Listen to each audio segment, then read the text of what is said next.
윤석열 정부 첫 국정감사, 예상대로 여야가 전쟁터를 발불케 하는 공방을 벌이고 있습니다. 이런 가운데 민생 국감은 멀어졌다는 지적이 나오는데 2주차 국감에선 법사위의 감사원 대상 국감이 최대 격전장이 될 걸로 보입니다. 네, 정치권 소식 두 분과 함께 짚어보겠습니다. 김재섭 국민의힘 도봉구 갑 당협위원장, 윤재관 전 청와대 국정홍보비서관 함께하겠습니다. 어서 오십시오. 어서 오십시오, 두 분. 안녕하세요. 안녕하세요. 네, 우선 본격적인 정치 이야기를 나누기 앞서서 북한이 오늘 새벽에도 또 탄도미사일을 발사했습니다. 네. 두 분께서 전문가는 아니지만 이런 안보 같은 것들, 또 대북 문제가 최근 워낙 또 정치권의 이슈가 되고 있기 때문에 사흘 만에 발생한 도발에 대해서 두 분께서 어떻게 생각하시는지 좀 궁금하거든요. 먼저 김재섭 당협위원장님. 그러니까 대한민국 정부가 이제 한미 연합 훈련을 좀 본격적으로 다시 재개하기 시작했고, 북한과 중국과 러시아의 어떤 단단한 연대들이 계속 강화되고 있는 가운데서 대한민국 정부 역시도 일본과의 공조, 그다음에 미국과의 동맹을 훨씬 더 강화하는 삼축의 구축 태세를 계속 구축하는 그런 상황입니다. 그러다 보니까 아무래도 이제 북한에서도 위기의식을 느꼈을 거라고 저는 생각이 되고요. 사실 지금 전 세계가 우크라이나 전쟁에 주목하고 있고 과연 러시아의 태도가 어떤 식으로 바뀔지, 그리고 러시아가 중국과 북한 어떻게 연대를 해나갈지가 지금 초미의 관심사로 귀결이 되고 있는 상황 속에서 북한도 북한의 길을 가는 거라고 생각합니다. 결국 이제 윤석열 정부가 북한에 대해서 타협의 뜻을 보여주지 않고 좀 강경한 태도, 물론 담대한 구상을 했었지만 그 뒤에 이어지는 북한의 태도는 역시 대한민국 정부의 제안을 받아들이지 않는 그런 독자적인 노선을 가겠다라는 태도로 보였기 때문에 윤석열 정부가 북한의 미사일에 대해서 하나하나 지금 대응을 하고 있는 상황이거든요. 거기에 대한 위기의식의 발로라고 저는 생각하고 있습니다. 담대한 구상이라는 것을 내세웠던 윤석열 정부 들어서 지금 11번째 도발입니다. 그러니까 네. 문재인 정부 때와는 대북 기조가 다소 조금 다르다라는 평가가 있는 상황인데 청와대에 계셨으니까 어떻게 좀 현재 정권에서의 이런 것들 평가하고 계세요? 2017년도 하반기를 기억하시면 그 당시에도 북한의 도발은 계속 이어져 왔습니다.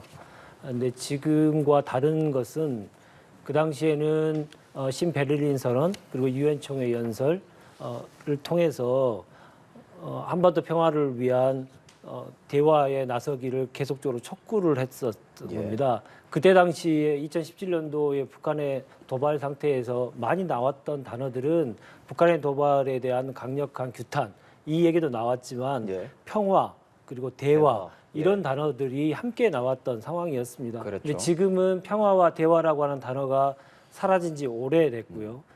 서로 간에 지금 강대강 대치만 계속 하고 있는데요. 오늘 오늘 새벽에 발사했던 것은 그동안 발사하지 않았던 시간대에 발사함으로써 또 장소도 바꿔가면서 이틀에 한 번꼴로 지금 미사일을 발사하고 있는 건데 언제 어디서든지 미사일이 발사가 가능하다는 실전 능력을 과시하기 위한 북한의 이 도발이라고 생각을 합니다.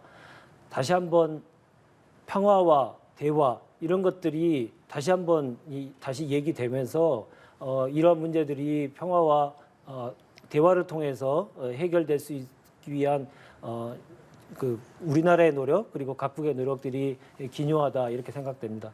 네, 알겠습니다.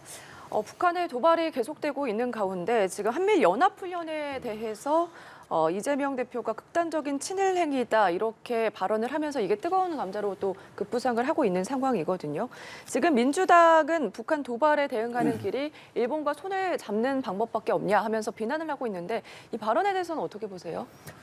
글쎄 어느 순간 보니까 북한의 도발과 관련돼서는 과거에는 한미 간의 군사 동맹을 통해서 이 문제를 힘을 통한 평화를 이루겠다라고 하는 전략적 기조가 분명히 있었는데 거기에 어느 순간 보니까 한미 일일이 함께 한다라고 하는 것들이 너무 기정사실화하는 거 아닌가 싶습니다. 일본군이 한반도에 진출이 허용됐을 때 어떠한 일이 벌어졌었는지에 대해서는 우리 국민 모두가 역사적 사실에 대해서 알고 있기 때문에 이러한 문제에 대해서 지적하는 것은 너무나 당연하고요. 특히나 이번에 한미일 연합훈련이 이루어졌던 장소가 그동안 한 번도 연합훈련이 이루어지지 않았던 독도의 근해에서 이루어진 것입니다. 독도의 영유권이 자신들에게 있다고 억지 주장을 계속적으로 하고 있는 일본을 독도 인근으로 끌어들이는 것이 그게 과연 합당한 일인지에 대해서 얘기하는 것은 너무나 지극히 당연한 일이라고 생각하고요. 그 문제에 대해서 매우 우려하고 있는 국민들의 목소리를 이재명 대표가 지금 목소리를 내고 있다 이렇게 생각합니다. 네, 매우 이례적인 일이기 때문에 지적하는 건 당연하다 이렇게 말씀을 해주셨는데 어떻게 보십니까? 저는 극단적인 선동 정치라고 생각합니다. 이제 국민의 어떤 반일 정서를 자극해서 민주당의 지지층을 이끌어보고 거기 이제 윤석열 정부에 대한 비판적인 태도를 보이려고 하는 것 같은데요. 사실 뭐 앞서서 이제 일본이 한반도 땅에서 어떤 일을 벌였는지를 생각해 본다 그러면 이런 식으로 할 수 없다라고 말씀을 주셨지만 반대로 이제 북한과 중국이 한반도 전란 중에 한국 땅에서 어떤 일들을 벌였는지 생각해 보면 얼만큼 각 나라들 간의 공조와 연대가 중요한지를 우리가 또 생각해 볼 수가 있습니다. 사실 북한의 도발은 저는 북한의 도발로만 인정해서는 안 된다고 생각하거든요. 북한 너머에는 중국이 있고 끝 뒤에는 또 러시아가 있는 것입니다. 올 초에 이제 우리가 북한에서 초고금속 미사일을 발사한 것을 우리가 다 목격을 했는데 그 역시도 비대칭 전력 중에 하나로서 우리가 평가하고 있거든요. 근데 과연 북한 혼자서 초고금속을 만들 수 있느냐 여기에 대해서는 전부 부정적인 평가를 전문가들도 내리고 있습니다. 결국 중국이나 러시아의 도움을 받았을 것이다 라는 평가들이 우세한데요. 마찬가지로 북한의 모든 도발은 그 뒤에 넘어 있는 중국과 북한 간의 연대를 통해서 우리가 이해를 해야 되는데 대한민국의 안보를 지키기 위해서라면 지금 한국과 미국, 한일 우리 동맹이 있고 또 미일 동맹이 있고 다시는 이제 한국과 일본의 어떤 연결고리는 빠져 있는 상황입니다. 그래서 우리는 그냥 공조라는 표현을 주로 많이 쓰게 되는데 이 한미일 공조가 그 어느 때보다도 지금 우리나라 대한민국 안보와 국토를 지키기 위해서는 절실하다. 이런 생각을 하게 되면은 이재명 대표는 사실 우리 대한민국을 지키는 안보에 대해서는 이런 감정적인 것으로 반일 감정을 부추기는 것으로 국내 정치용으로 이렇게 폄훼하는 방식으로 저는 지금 정치를 하고 있어서 대단히 나쁜 정치라고 생각합니다. 네, 알겠습니다. 지금 윤석열 정부 첫 국정감사가 이어지고 있습니다. 예상대로 공방이 계속해서 이어지고 있는데 2주차 국감에서는 여야의 대치가 더 격렬해질 것이다. 그렇게 예상이 되고 있습니다. 아무래도 법사위 감사원 대상 국감이 최대 격전장이 될 것으로 보이는데요. 민주당이 지금 감사원 유병호 사무총장의 문자 메시지 노출 사건을 대통령실과 감사원의 유착이다. 이른바 대감 게이트로 규정을 했거든요. 네, 그렇습니다. 이 부분에 대해서 말씀을 해주시죠. 감사원은 헌법상의 독립적인 활동을 하도록 규정되어 있는 이 헌법기구입니다. 그리고 감사원은 그러한 활동을 함에 있어서 독자적으로 일방적인 한 곳에 의해서 진행되지 않도록 합의제 기구로 운영되고 있습니다. 의결구가 있는 것이죠. 그러한 그 감사위원회라고 하는 의결기구를 거치지 않고 이러한 중대한 감사를 펼친 것은 절차상으로도 매우 문제가 있을 뿐더러 불법적인 요소까지 있을 것이라고 판단하고 있습니다. 그런 가운데 독립적인 위치에서 감사를 해야 될 감사원 사무총장이 대통령실 왕수석에게 문자를 보냈으니 이게 갖는 정치적인 파장은 클 수밖에 없는 거 당연하지 않겠습니까? 그래서 대감 게이트라고 명명을 하고 있습니다. 이런 문제들에 대해서는 감사원의 지금 전직 대통령에 대한 이 조사까지 이루어지고 있는 상황이기 때문에 쉽게 끝날 사항은 아닌 것 같고요. 감사원이 지금까지 했던 이 불법적인 감사 활동에 대한 시정 조치가 분명하게 있지 않는 한 이 문제는 끝까지 계속 갈 거라고 예상합니다. 네, 이에 대해서 지금 국민의힘에서는 대감 게이트는 민주당의 정치적인 공세다. 오히려 문 전 대통령이 성역 없이 감사원 조사에 임해야 된다 하면서 거듭 강조를 했거든요. 이 부분은 어떻게 보십니까? 그러니까 뭐 문제가 있고 감사의 필요성이 인정된다고 한다면 사실 전직 대통령이라도 그 예외에 속할 수는 없는 것이죠. 저는 그런 의미에서 이번 감사원의 감사 절차 자체에 대해서 부적합하다라고 이야기하고 싶지는 않고 그 절차상에도 하자가 없다라는 것이 감사원의 공식적인 입장인 만큼 어떤 그런 시시비비를 다투기에는 사실 민주당이 너무나 문재인 대통령을 지키려고 한다라는 비판을 피하기는 어려울 거라고 생각합니다. 그럼에도 불구하고 감사원 사무총장이 대통령실에 수석에게 문자를 보낸 행위 자체는 대단히 부적절했다라고 볼 수밖에 없는 것이고 이렇게 되면 사실 문재인 대통령에 대한 적법한 감사 역시도 정치적인 의도를 의심할 수밖에 없게 되는 것이거든요. 감사원일수록 그리고 특히 전직 대통령을 향한 감사라고 한다 그러면 더욱더 신중하고 정치적으로도 아주 예민하게 했었어야 되는데 저렇게 어떤 여당 그리고 특히 이제 대통령실과의 어떤 연결고리를 충분히 짐작해하는 듯한 문자를 보낸 것 자체는 지금 문재인 대통령을 향한 정말 이 검사의 필요성을 감사의 필요성을 다소 희석시키는 좀 좋지 않은 태도였다, 좋지 않은 모습을 보인 거다라고 저도 생각합니다. 예. 지금 국정감사가 이제 윤석열 정부 들어서 첫 번째로 이루어지고 이제 2주차에 돌입하는데 첫 번째 주차 저희가 지금 쭉 한번 돌이켜 보면 뭐 한동훈 장관과 박범계 장관 같이 좀 이야기 나눈 것이나 뭐 권성동 원내대표가 혀깨 물고 죽겠다 이런 발언을 한 것이나 뭐 처음 시작했을 때 외교부가 바로 뭐 정회하고 뭐 이런 것들 네. 사실은 우리가 국감에서 바라는 모습에 비해서 조금 아쉬운 대목들이 좀 있거든요. 그 부분에 대해서 이제 어떤 식으로 앞으로 남은 국감들 어떻게 좀 해나갔으면 좋겠다고 보세요? 그러니까 늘 이제 국감은 민생을 챙기는 제1장이 돼야 되는데 사실은 그런 것들이 이제 많이 뭐 약해졌다라는 것을 그런 비판을 피하기는 어려울 것 같고 특히 이번 국감 같은 경우에는 더더욱 그러할 것이 사실 지금은 어떻게 보면 정부 입장에서는 공무원들 가운데서는 약간 과도기적 입장인 예. 것이거든요.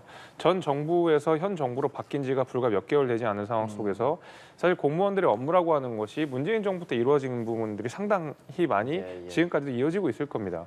그렇다고 했을 때는 야당은 야당 입장에서 현 정부를 비판하고 싶을 것이고 현 정부 입장에서는 이것은 과거에 이루어졌던 일이다라고 변명하고 싶을 테니까 사실 여당도 그렇고 야당도 그렇고 서로 굉장히 큰 공방이 이루어질 수밖에 없는 상황이거든요. 문재인 정부에 대한 비판도 여당에서는 할 테고 윤석열 정부에 대한 비판도 야당에서 할 테이기 때문에 사실 이번 국감이 과도한 정쟁으로 흐를 수밖에 없다라는 것은 사실 누구나 뭐 넉넉하게 예측이 가능한 일이었음에도 불구하고 사실 이번 감사원 문자 논란이라든지 또 한동훈 장관에 대한 여러 공방들을 보게 되면 사실은 크게 그런 뭐 굳이 나오지 않아도 되는 정쟁들이 지금 이 소중한 국감장에서 이루어지고 있다는 생각도 또 사실 안 하기가 어렵거든요. 저는 그런 의미에서 과거에 굉장히 큰 정쟁이 일어난다고 하더라도 그것이 입법의 결과물로서 이어진 경우들이 굉장히 많습니다. 과거에 뭐 예를 들면 유치원의 비리들이 국감장에서 파헤쳐졌고 그 이후에 유치원 3법으로 이어져서 뭐 긍정적인 입법 변화로도 우리가 바뀌었던 사례들을 생각해 보면 지금 국감은 이런 어떤 건설적인 그다음에 대안적인 정쟁보다는 정쟁 그 자체를 위한 정쟁이라는 좀 모습도 좀 보여서 안타까울 따름입니다. 예. 타협의 공간 좀 없을까요? 저도 뭐 국회에 오래 보좌관 생활을 했습니다만은 지금 그 임기 첫 해에 이 국정감사를 보면서 저는 너무 의아스러운 게요. 예. 대선을 바로 직후에 앞둔 국감하고 똑같은 것 같습니다. 그러니까 선거가 끝났음에도 불구하고 선거 이전에 있었던 국감하고 똑같은 모습입니다. 대단히 이례적인 거죠. 이번 전 정권을 탓한다는 말씀이신 건가요? 아니 그렇지 않고요. 그러니까 원래 선거를 앞두고 대선이라고 하는 가장 큰 선거를 앞두고 여야 간의 정쟁이 심해지면서 격화되면서 국회가 이렇게 파행 비슷한 것들을 많이 하게 되는데 그러나 선거가 끝난 후부터는 특히나 첫 해는 그런 모습을 그동안 보여왔지 않거든요. 유독 이번 국회가 올해 국회가 그렇게 이 여야의 격돌이 좀 심한 겁니다. 그만큼 지금 정치가 사라진 상황을 대변하고 있다 이렇게 생각을 하고요. 예. 정치가 사라지고 있다는 것도 또 하나의 증거는 지금 5개월이 다 돼가는 상황에서도 대통령과 여야의 대표들이 한 자리에 모여서 국가의 주요 현안에 대한 이 논의를 하는 자리가 한 번도 있어보지 못했습니다. 여야 영수회담이 한 번도 없었고요. 계속적으로 야당에서 요구를 합니다마는 대통령과 여당에서 그것을 화답을 하지 않으면서 지금 안 되고 있는 최초의 사례가 지금 벌어지고 있습니다.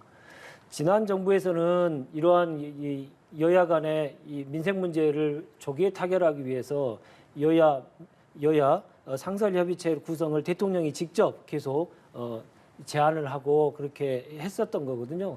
근데 지금의 상황에서는 대통령의 협치를 위한 그리고 대화를 통한 민생 문제 해결을 위한 대통령의 모습이 보이지 않습니다. 대통령이 나서지 않은 상황에서 이번에 정진석 대표께서 비대위원장께서 민생협의체를 구성하자고 얘기했지만 대통령이 나서지 않는 이상 그 힘을 받을 수가 없거든요. 대통령이 여야 민생 협의체 구성을 위해서 나서야 된다 이렇게 생각하고요. 특히나 여의도에 정치를 다시 한번 복원을 해야 되는 그러한 과제가 있어야만 지금의 국회의 모습을 조금이라도 개선할 수 있지 않을까 생각이 되고 그 키는 분명히 대통령에게 있다 이렇게 말씀드리고 있습니다. 예. 첫 주차 국정감사가 있었고 지난주에 또 정치권에서 가장 뜨거웠던 거는 사실 국민의힘 이준석 전 대표와 관련한 상황이지 않겠습니까? 네. 법원의 판단도 가처분 대한 판단도 나왔고 징계 추가 징계도 나왔는데 뭐 제명 이 정도 여기까지 나왔다가 1년 추가되는 걸로 네. 그래서 이제 2024년 1월까지 징계가 되는 걸로 나왔는데 이준석 전 대표 이제 앞으로 어떤 길을 걷게 될까 코너에 몰렸는데 이준석 전 대표라면 어떻게 할까가 많은 분들이 좀 궁금해하시는 네. 거거든요. 어떻게 생각하세요? 뭐 많은 생각을 하겠죠. 본인이 뭐 이 가처분이 기각될 거다, 각하될 거다라는 생각을 못 하지 않았을 거고요. 아마 이제 본인이 충분히 이 사고 실험을 했을 더 거고, 과한 시나리오도 생각했을 수 있으니까요. 예, 뭐 여러 가지 시나리오들을 생각했기 때문에 저는 그 중에 하나의 옵션이었다고 생각이 되고, 아마 뭐 겸허히 받아들이고 본인의 역할들을 충실히 해나갈 것으로 생각합니다. 근데 이제 많은 그 호사가들이 지적하는 것처럼 과연 그럼 신당 창당으로 이어지느냐, 예. 여기에 대해서는 저는 굉장히 부정적으로 생각하고 있습니다. 이준석 대표도 뭐 공공연하게 그런 이야기를 했었기 때문에 아마 이준석 대표는 탈당 내지는 신당 창당에 대해서는 적어도 지금 상황에서는 가능성을 제로로 두고 있다라고 말해도 될 만큼 거기에 대한 확신이 좀 있는 것 같고, 얼마 전에 제명은 아니고 이제 추가 징계를 받고 나서 처음으로 SNS에 메시지를 올렸던 것이 탈당하지 말고 자기 자리에서 역할을 그렇죠. 다하자 뭐 이런 내용이었거든요. 뭐 본인 스스로에게도 향하는 메시지라고 생각합니다. 아마 당내에서 이런 세력들을 구축하고 조직들을 좀 만들고 또 젊은 세대들의 당원 가입들을 유도하면서 장기적으로 국민의힘이 어떻게 바뀌어야 되는지를 앞으로도 저는 고민할 거라고 생각하기 때문에 예.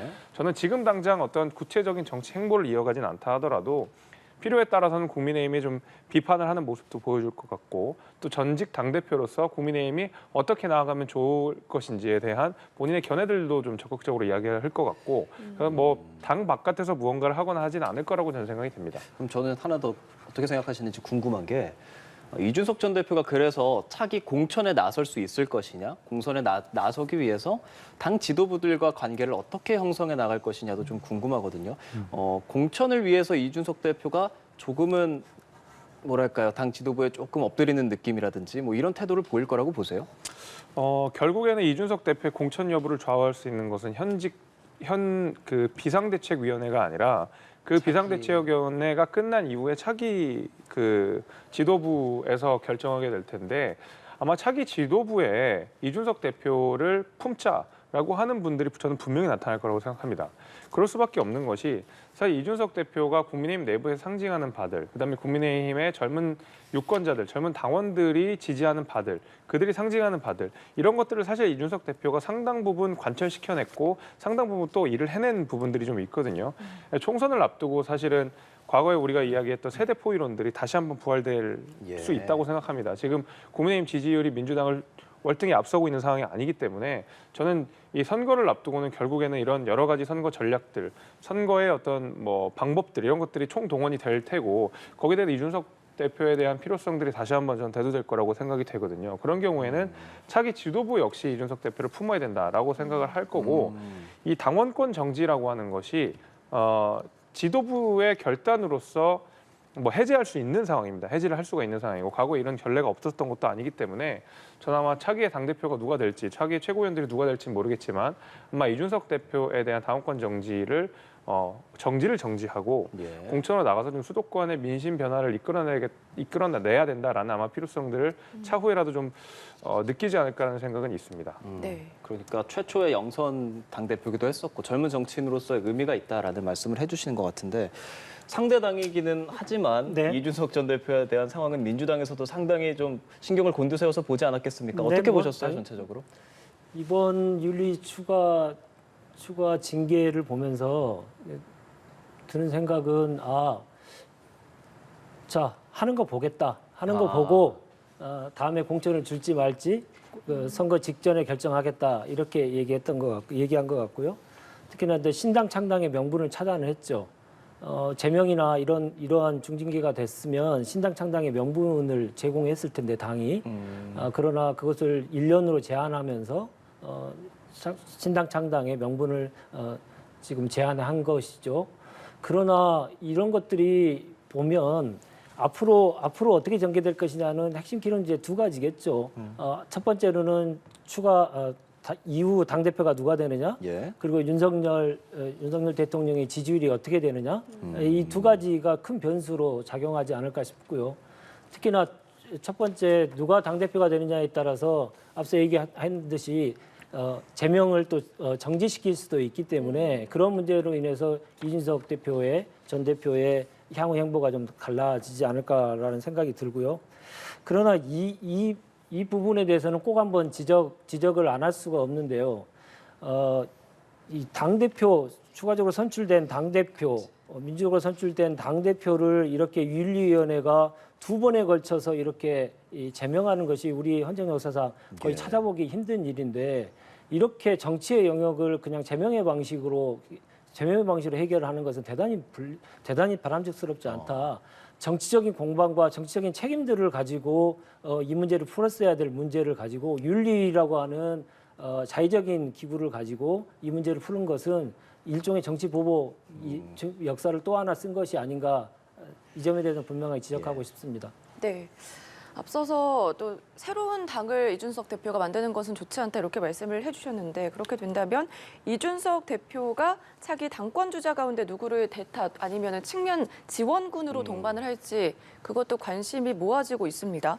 유승민 전 의원을 지원을 하거나 아니면은 비윤 세력을 모아서 여론전을 만들지 않을까, 그런 예상도 나오고 있거든요. 어떻게 전망하시는지요? 뭐 아직까지는 사실 예측할 수 있는 것이 많지 않습니다. 그 단서도 많지 않고 예. 뭐 말씀 주신 대로 유승민 전 의원이 지금 반윤의 기치를 세게 들고 있는 상황이고 이준석 대표도 사실 그와 결이 굉장히 같다라고 생각은 좀 되지만, 그렇다고 해서 이준석 대표가 유승민 전 의원을 직접적으로 지원할지에 대해서는 저는 아직까지는 좀 미지수입니다. 그러니까 과거에도 같이 정치를 오래 했고 지금 내는 메시지가 비슷하다라는 점을 부인하기는 어렵겠습니다만은 사실은 두 분의 이 결이 뭐 생각보다 이렇게 뚜렷하게 같지는 않거든요. 그러니까 지금 있는 정치적 포지션들이 많이 겹친다 정도이고, 아마 이준석 대표가 선뜻 지금 이렇게까지 된 상황 속에서 누굴 지원하겠다라고 이야기를 안 하는 이유도 아마 본인이 어떤 후보를 지원해야 나중에 국민의힘이 어떤 방식으로 나아갈지를 자기 스스로도 굉장히 많은 고민을 하고 있을 거라고 생각이 됩니다. 그럼에도 불구하고 저는 이제 유승민 전 의원과 굉장히 결을 같이 할 수밖에 없다라고 생각이 드는 것이, 이준석 대표가 과거에 이제 제명 절차, 그 1차 징계를 받고 난 이후에 가처분 절차를 쭉 진행하면서 이런저런 연설에서 사실은 유승민 전 의원을 언급하는 빈도가 굉장히 늘어났다라는 것이거든요. 이제 과거에 이제 원내대표 때 박근혜 전 대통령을 향해서 했었던 연설, 이런 것들을 많이 소환을 하면서 유승민 전 의원이 TK 지역에서 겪었던 일들, 이런 것들을 본인의 연설의 상당 부분 내용으로 집어넣었다라고 하는 것은 아무래도 유승민 전 의원을 지원할 가능성이 높다라는 것을 시사하는 것이 아닌가라는 생각은 들지만은, 초반에 말씀드린 대로 두 분의 결이 상당히 다르다라는 점을 인식한다 그러면 앞으로 어떻게 이준석 전 의원의 정치적 행보가 이어질지는 예측이 좀 어려운 상황입니다. 정치는 생물이라고 하니까 누가 누구와 연대하게 될지 이런 것들은 그렇죠. 사실 예상하기가 좀 어렵고, 전당대회가 그래서 정진석 비대위로 일단 가다가 내년에 선출을 하는 거냐, 아니면 조기로 빨리 해야 되냐. 김기현 의원 같은 경우는 좀 빠르면 좋다라고 이야기하고 있잖아요. 시기적으로 언제가 낫다고 생각하세요? 시기적으로는 내년 2월 이전에 하는 것이 거의 물리적으로 불가능할 겁니다. 왜냐하면 지금 국감이 한참 진행 중이고요. 그다음에 또 예산 심사를 해야 되거든요. 원내가 굉장히 아마 복잡할 겁니다. 지금 예를 들면은 우리가 예산 심사를 하는 과정에서 내지는 국감을 하는 과정에서 전당대회를 한다고 한다 그러면 국회 업무에 입법부의 업무에 소홀한다는 비판을 피하기가 어렵거든요. 여당 입장에서. 그렇게 됐을 때 결국 예산안 심사가 끝난 이후로 전당대회를 미룬다라고 하면 결국 내년 초가 될 것입니다. 근데 이제 전당대회를 열겠습니다 하고 바로 열리는 것이 아니라 후보들을 공모하는 절차가 있거든요. 그 공고 절차가 한 달, 그리고 그 이후에 전당대회를 통해서 각 지역을 돌아다니면서 유권자들을 만나고 당원들과 소통하는 기간이, 그러니까 선거 기간이 또 상당 부분 필요합니다. 그런 거를 생각해 봤을 때 최소 내년 2월 정도는 돼야지 물리적으로 전당대회가 가능하다, 이렇게밖에 볼 수 없을 것 같습니다. 더 빠른 조기 전당대회는 좀 어렵다는 말씀해 주셨고, 저희 국민의힘 얘기만 계속하면 안 되니까요. 네. 민주당 짧게 여쭤볼게요. 네. 이재명 대표 회의실에 문재인 전 대통령 사진이 걸렸다. 네. 취임 5개월 만에 됐다. 이 네. 얘기가 나오는데, 이거 청와대에 계신 사람으로서 어떤 의미로 해석하세요? 해석이 굳이 필요할까 싶습니다. 예. 좀 이어가겠다.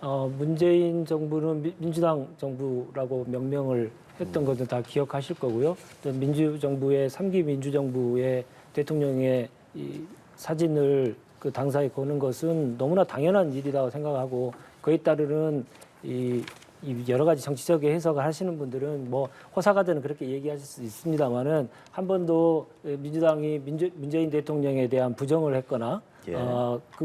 그 정책이나 노선에 대해서 부정을 했던 사실이 없기 때문에 너무나 당연한 일이라고 생각하고요. 이 계기에 뭐 다른 얘기입니다만은 지금 그 북한 문제와 관련돼서 북한 도발과 관련돼서 한 말씀 꼭 좀 드리고 싶습니다. 이번 기회에 지금 여당에서 9.19 군사합의를 파기해야 된다 이런 얘기까지 나오고 네. 있는 상황인데요. 매우 개탄스럽다 이렇게 말씀을 드리지 않을 수 없습니다. 9.19 군사합의라고 하는 것은 비무장지대 내에 각각의 10km 이내에 남북의 10km 이내에 지역의 영공, 영해, 그리고 땅 모든 곳에서 군사적인 우발적인 충돌을 막기 위한 조치입니다.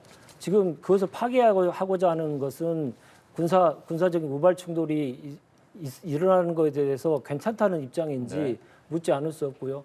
북한의 도발에 대해서는 강력하게 규탄합니다만은 그 규탄과 다르게 달리 이 우발적인 충돌에 대해서 가능성은 점점 줄여나가는 것이 이 한반도 평화를 위해서 매우 중요하다. 그런 차원에서 9.19 군사합의에 대한 파기를 얘기하는 것은 적절하지 않다. 이런 말씀 이번 기회에 꼭 좀 드리고 싶습니다. 네, 알겠습니다. 정치권 소식 두 분과 함께했습니다. 김재섭 국민의힘 도봉부 갑 당협위원장, 윤재관 전 청와대 국정홍보비서관과 함께했습니다. 고맙습니다. 두 분 고맙습니다.